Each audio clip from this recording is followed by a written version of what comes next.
Between the trade stands at GMEX, the impassioned tones of Sir Bob Geldof brought a global message to the city today. I can write songs, I have access to television as a result. That's scale. You can sell phones. You couldn't do that. But you're doing the red phone, which is the most you can do, and it is fantastic. The Global Fund for AIDS, the UN commitment to people around the world suffering from AIDS, and we're so bored by talking about AIDS, because if we get it, we go down to the chemist and get our cocktail of drugs that'll keep it at bay at least. But for the rest of the world, and it is hugely leaping exponentially in Eastern Europe, Asia and Russia, which puts us at severe danger, for the rest of the world you are looking at something unbelievably evil. Unbelievably. 40% of Botswana, a country growing at 12% per annum. 40% of the population with AIDS. 40%. Can you imagine the UK with 40% a death warrant? End of culture.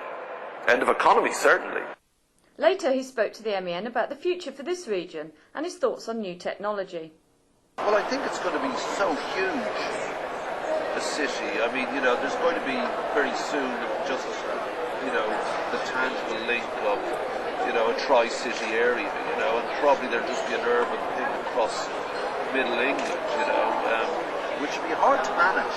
Yeah. And, there'll be all sort of cultural resonances because, either people become even more Liverpudlian or more Mancunian or whatever, but it'll be a huge economic powerhouse. As for the internet, it's a primary technology. It is nowhere near what it promises to be. Nowhere even vaguely. You won't even recognize it. Keyboards and screens, forget it. I don't want to be some futurist, but we are a breath away from, the invisible wireless world. Depending on your age, Sir Bob is either Peach's dad or the father of Live Aid. But how does he see himself?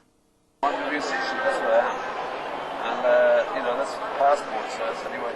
But that's the way I think, My favourite thing is to play live on stage. So this year I did the Middle East, Australia, New Zealand, South Africa, and about 10 festivals in Europe.